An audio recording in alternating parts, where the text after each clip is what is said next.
and welcome to another episode with Uddering Engineers. Today, we've decided to have a little chat about Schulich for kids that are just about to apply. And we want to address some of the worries that high school students might be having around this time of the year with, applications opening. It seems like there's a really big decision coming up. And so our team thought that it would be nice to have a conversation beyond what is typically said at big university events and talk about our experience at Schulich to promote the program a little. But before we get into it, I would like to take a moment to introduce Hiten. So Hiten has been on some of our other episodes, but he is in his second year of software and biomedical engineering. And I guess the two of us come from the same little corner in this discipline. We're both considering health sciences for, a very long time, but then we were welcomed along into engineering. And so I guess with that, we can really shed some light on why we chose this path and what it has been like so far. And so starting on a general note, Hiten, what was it like for you in grade 12? What were you feeling when you were, just about to make this decision? hmm Yeah, I can definitely remember the end of grade 12 being a very important decision of what I wanted to do. It felt like I had to sort of decide what path to go down for the next couple of years and possibly my entire future. And that sort of very clearly put a lot of importance on that decision. And I can completely understand that some people, for them, it comes naturally. They've always wanted to know what they want to do. But for me, I really considered a lot of different options, and I had a lot of different passions in different areas. So that really complicated the issue for me. I think the two things, like you said in your introduction, were biomedical sort of sciences in the health sciences field, or more of the computer science or software engineering field. Those were the two options I was considering. So just to talk about why we're at U Calgary, I know we've had a lot of insightful conversations about this before, so I just wanted to talk about why did you decide to come to University of Calgary? It took me a really long time to decide on the University of Calgary because it didn't quite have the same reputation as some of the other schools in Canada. And a lot of my friends around that time were like, oh, staying in Calgary is the worst. And I kind of internalized that as well. I saw myself as a very driven student and I didn't want to restrict myself in any way. And so for the longest time, I felt like, I would regret if I went to Schulich. But then I had this meeting with a counselor, and her words really helped me reframe my thinking. She said, "You should go where you would be the most comfortable to make the most of your university experience." And if you look at it, the engineering schools in Canada are still very similar. The classes and the curriculum that you'll be learning are pretty much the same, and you can still pursue internships and research wherever you go. And so the most important thing that I was trying to consider is where would I be the most comfortable at? For some students, this means finding independence earlier on. And for others, like yourself, Hiten, I know we've been, talking about this for a while now, but you mentioned how family support means a lot to you. And so I think it's always incredibly hard to know what you value at 18 or at 17. And you kind of just have to trust yourself and be open to experiencing new things because plans change and you'll have to learn the hard way what you like and what you don't. And this kind of reminds me, Hiten, how you decided to go into engineering. You saw your own plans changing, right? Like you were really focused in healthcare, but then that sort of shifted. And so I'm curious to know why, you went through that and what specific experiences helped you shift. Yeah, definitely. So for the longest time, I assumed I was going to go into health sciences because I was really interested in biology. It's always been a subject that I've done really well in, that always interests me. So when I was sort of around, I think started grade 12, I sort of sat down and started really considering all my options.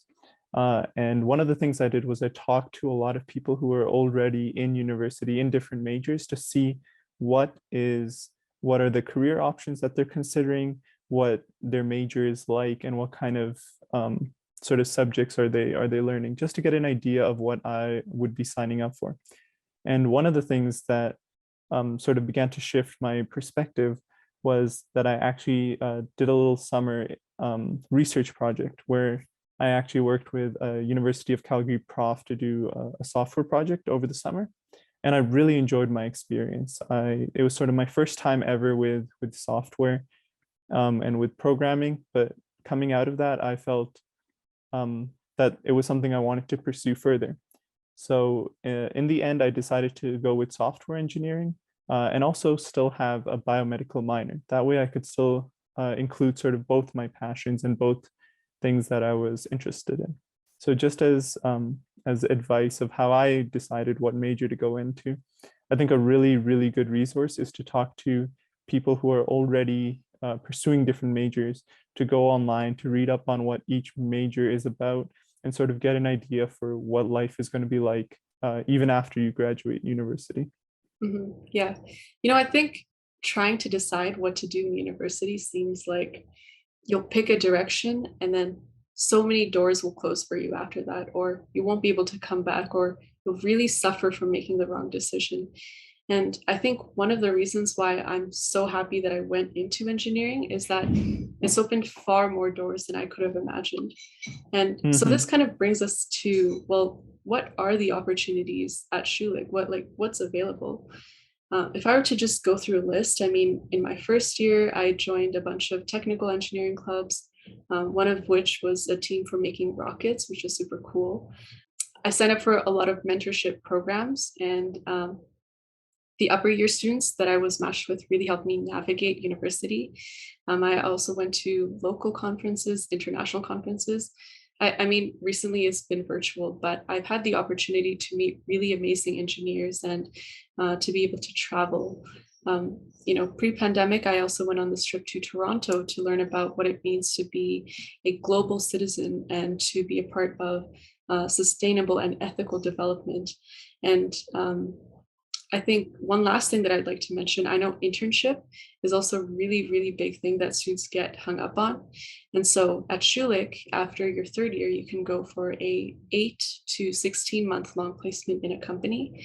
And to be honest, I'd say that I'm very thankful that I'm not in a co-op program because I just don't know how I would handle the stress of having to look for a new job every summer. But also because with an internship, I can work for 16 months and really see how a company starts with a project and then works to complete it. But also at Schulich, if you really wanted to, you could take co-op terms through the practicum in your first and second year, and then complete your internship after, or any sort of combination. And so all of these opportunities, I would say, are pretty well funded and well structured, and they really allow for an enriching experience. And so you can do all sorts of things in your spring and summer. But I'm curious, Hipin, what were some of the things that you worked on this summer? Yeah, so I'm in second year, which means Uh-huh. the internship program, which is usually for students in third years, didn't really Uh-huh. apply to me. I'll look into that next year. But over this summer, some of the things I've been working on are things like hackathons, as well as in my between my grade 11 and grade 12 summer, I also did summer research. So those are always things to keep your eye on. You can always approach profs and look into different fields of research. There's tons of labs at the University of Calgary. There's tons of amazing research happening. So that's always something that I think a lot of people who are interested can get involved with. Personally, I've also been doing hackathons, which are a bit more of towards the programming side if you're interested in that. And simply you're given a prompt and you're given either a day or 2 days to come up with a solution to that. So either you have to code up an entire app or some sort of solution to the problem. And at the end, you get judged on that. You can win prizes. It's a really cool experience, and you get to meet some really talented and creative people through it. So that's what I've been working on over the summer. Hipin, your portfolio always amazes me. Or in fact, just seeing all of the achievements from so many other engineering students, I feel like we really owe it to the support that we've received from Schulich. And one of the things I've realized is that promoting equity, diversity, inclusion is really big here. Our school has, I think, only three strategic priorities, and that's actually one of them. And so if I were to share some of my own experience, I would say that some of the people in leadership positions that I've met, like Allison, who works for the diversity strategy, Dr. Yanushkevich, Dr. Bejat, or Dr. Chow, in my experience, they've all been very, very supportive. I'd say far more than what you would expect other people in their positions to be. I know I can always send an email and say, hey, I noticed something on campus or in my class, and I kind of want to work through my feelings or my thoughts with you, or I want to find a way to change this. Or I can say that I've been learning about this really cool thing in my class and I want to help other students get into it, help younger students get a door into the field. And they've always been, I'd say, ready to hear feedback or to offer their insights and talk about their experiences and, like really make you feel valued.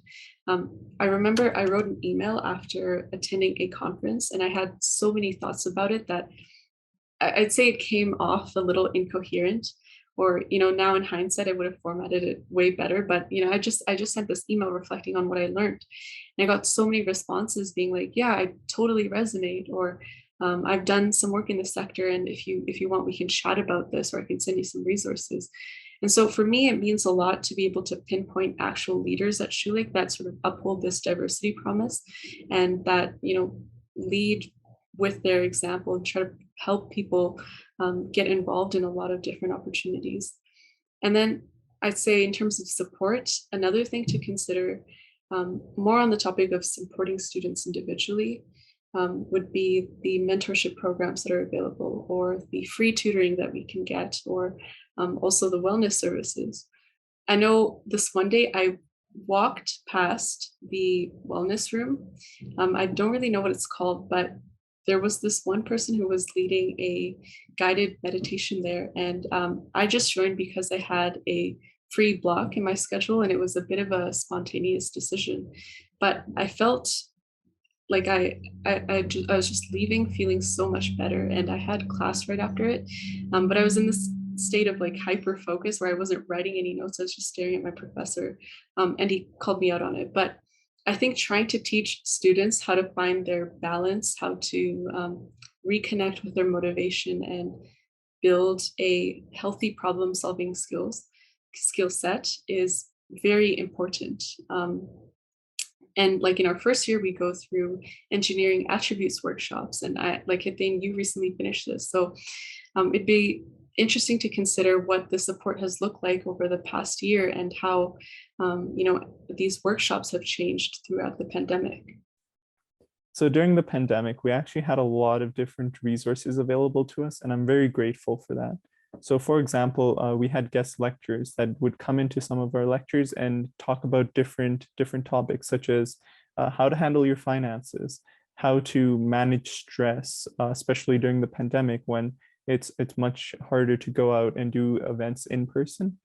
We also had different resources available online on D2L for anyone to access whenever they wanted, whether that be the video lectures that we could go back and look up on, or notes or anything like that that we needed. And I think that was a really big step in the right direction, because a lot of those resources on demand, whether you want them in person or you want to send an email to someone, I think can go a really long way in making sure that your experience as a student goes far beyond just the academic focus.